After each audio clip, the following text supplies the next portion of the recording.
नमस्कार, आदाब, सत श्री अकाल। मैं हूं देवेंद्र मिश्रा और आप देख रहे हैं डीएनए।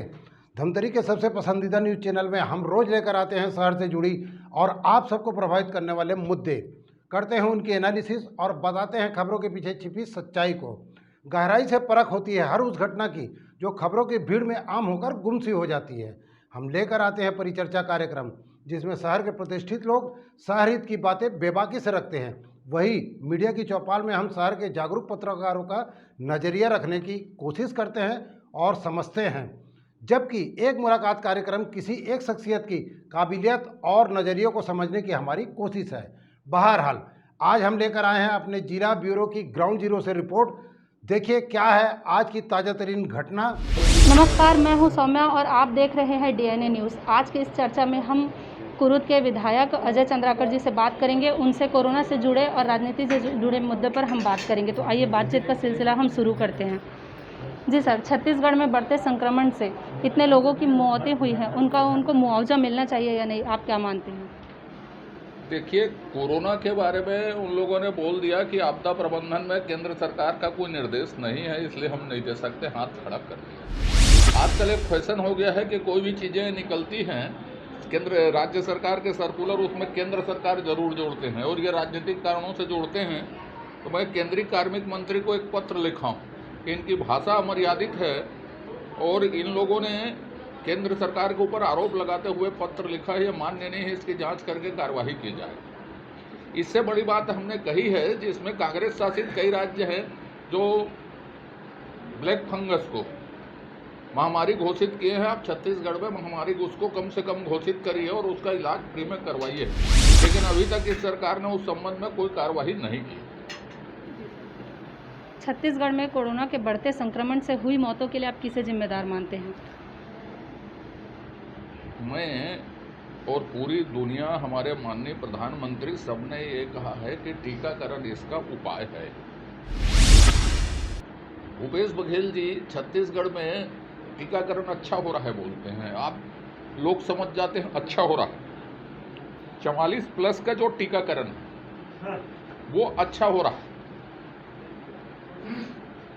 लेकिन 18 से 44 तक 1,34,00,000 लोगों को जो लगाना है उसके लिए लगभग 3 करोड़ डोज हमको चाहिए। बार बार हम पूछते रह गए, टीकाकरण बंद हो गया कि आप कौन सी संस्था को कब कितना ऑर्डर दिए हैं, कितना पैसा जमा किए हैं, ये तो बताइए। वो बताने के लिए तैयार नहीं है। 18 से 44 उसकी जिम्मेदारी है और ये कहेंगे कि साहब केंद्र से टीका आपूर्ति नहीं हो। तो ये जो मामले हैं केंद्र जो वो कर रहे हैं वो पूरी तरह गलत है। 18 से 44 तक टीकाकरण में छत्तीसगढ़ सरकार को तेजी लानी चाहिए। उनको एक प्रोग्राम बनाना चाहिए कि इतने दिन में हम इतने लोगों का टीकाकरण कर लेंगे। दुर्भाग्य से सबसे ज़्यादा टीका खराब करने वाले राज्यों में छत्तीसगढ़ का भी स्थान है। जी सर, छत्तीसगढ़ सरकार पर आरोप लग रहे हैं 18 प्लस टीकाकरण में भेदभाव कर आरक्षण कर रही है, इस बारे में आप क्या कहेंगे? आरक्षण तो पुरानी बात हो गई। माननीय उच्च न्यायालय के हस्तक्षेप से टीकाकरण हो रहा है। ऐसा देश में पहला राज्य छत्तीसगढ़। जो म्यूटेशन है, जो वायरस है, वो ऊंच नीच जाति पाति के नहीं होते। भारतीय जनता पार्टी ने साफ कहा था कि आप जो आते जाते हैं उनको टीका लगाइए, लेकिन ये सरकार पहली सरकार है हिंदुस्तान की जिसने टीकाकरण में भी APL BPL जात पात त्यों किया।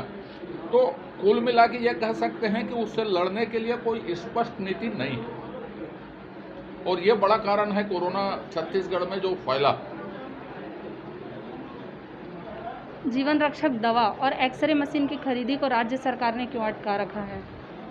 जीवन रक्षक दवाई के बारे में, रेमडेसिविर के बारे में मैंने ट्वीट किया था कि 1400 रुपये से ऊपर में खरीदा है। CGMSC एक ही काम कर रही है, स्वास्थ्य विभाग, कि पहले वो काम नहीं करती, फिर अर्जेंसी दिखा के सिंगल टेंडर में कोई भी चीज़ों को अत्यावश्यक घोषित करके कोई भी चीज़ों को डबल तिबल रेट में खरीदती, और जब उससे पूछा जाए तो यही कहती है कि साहब जरूरी था इसलिए खरीदा करके। आज भी CGMSC के बारे में ये आया है कि आपका सिस्टम पूरी तरह फेल हो चुका, उसके वेबसाइट फेल हो चुके हैं। क्या कर रहे हैं, क्या करेंगे, कब करेंगे, कैसे करेंगे, खुद उस संस्था को नहीं मालूम। ये तो सब होते रहेगा। लेकिन मैं आपको दूसरी बात कहूंगा, जिसको मैंने पिछली बार भी कहा था कि बालोद यहाँ से लगा जिला है, कांकेर यहाँ से लगा जिला है, धमतरी में वायरोलॉजिकल लैब क्यों नहीं खुलता? यहाँ टेस्टिंग क्यों नहीं होती RT-PCR? यहाँ तो कांग्रेस के बड़े बड़े नेता हैं, भारतीय जनता पार्टी के ऊपर बहुत सारे प्रश्न चिन्ह खड़ा करते हैं। एक भी माइलस्टोन वो बता दे 2.5 साल में उन्होंने धमतरी के लिए किया हो या जिले के लिए किया हो। तो आज धमतरी के लोगों को राहत देने के लिए, जिले के और आसपास के लोगों को राहत देने के लिए इसी फेज में, इसी वर्ष में वायरोलॉजिकल लैब शुरू करना चाहिए।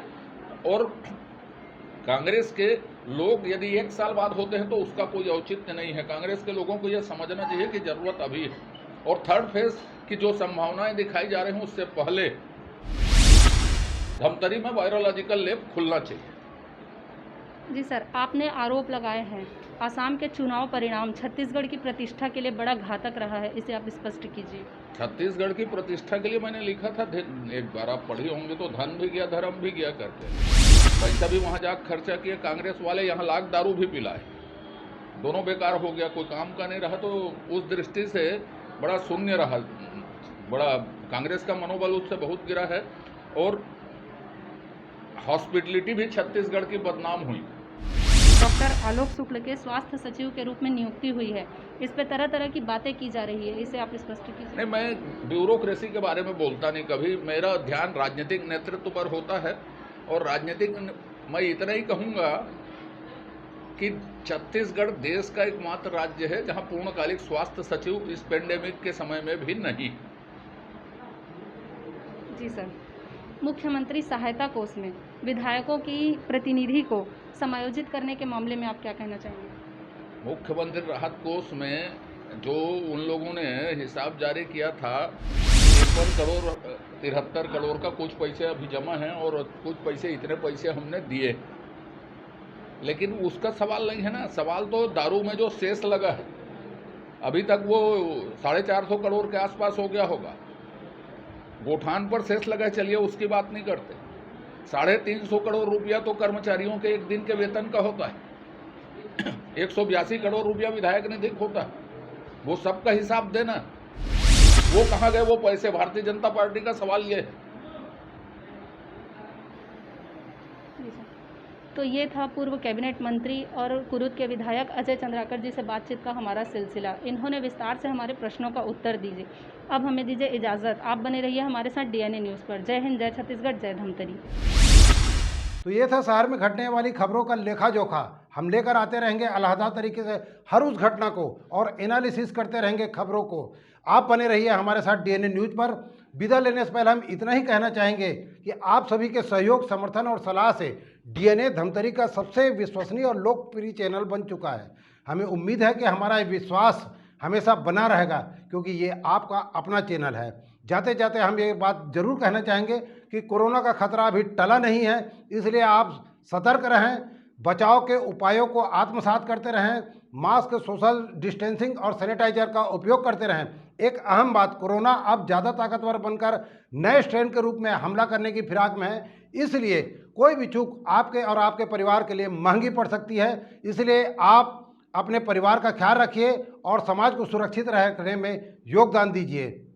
जय हिंद, जय छत्तीसगढ़, जय धमतरी।